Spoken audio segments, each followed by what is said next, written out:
Voici Mathieu. Mathieu travaille à la direction sport et culture. Il doit absolument trouver un ancien document de l'association Tous au sport. Il aurait été archivé. Mais Mathieu est un peu perdu. D'après ses collègues, il n'est pas facile de retrouver des documents archivés. En effet, ceux-ci sont stockés dans plusieurs lieux différents et il n'existe pas de liste récapitulative. Heureusement pour Mathieu, la DEE, la Direction de l'expertise et de l'évaluation, est passée par là. Début 2022, elle a réalisé un audit sur les archives papier de GPSEA. La mission d'audit a duré un peu plus d'1 an. La DEE a d'abord fait des recherches sur la réglementation en matière d'archivage et sur l'historique des archives à GPSEA. Elle a visité les principaux locaux d'archives existants à GPSEA et a ensuite échangé avec les collègues de la ville de Créteil et ceux des archives départementales.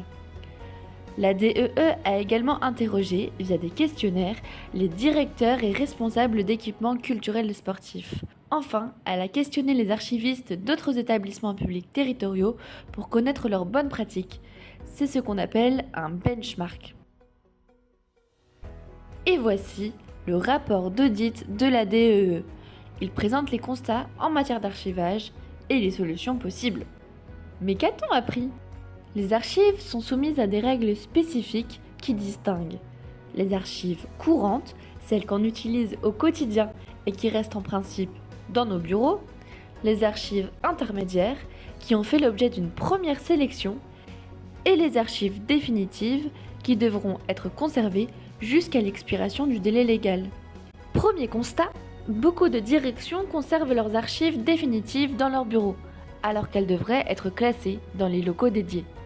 Deuxième constat, les procédures de versement et d'élimination des archives sont mal connues. Certaines archives sont donc éliminées sans respecter les bonnes pratiques. Or, il est obligatoire de produire un bordereau d'élimination et de le transmettre aux archives départementales. Enfin, les archives ne sont pas classées. Il n'y a pas de liste des documents archivés et il est donc très difficile de retrouver un document.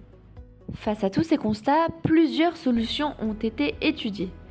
Gérer les archives en régie, en recrutant un archiviste, mutualiser la gestion des archives avec d'autres collectivités, ou encore avoir recours à une entreprise privée pour classer et conserver les archives.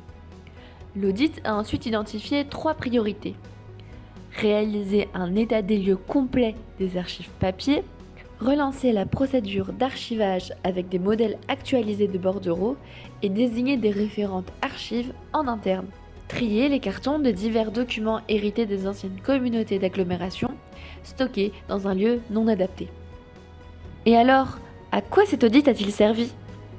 Eh bien, 2 référentes archives ont été désignées pour accompagner les services et un poste d'archiviste a été créé. Des visites de sites sont également en cours et des actions d'archivage sont lancées. Mathieu est donc rassuré. Grâce à ces évolutions, il va pouvoir s'appuyer sur les référentes archives pour retrouver son document.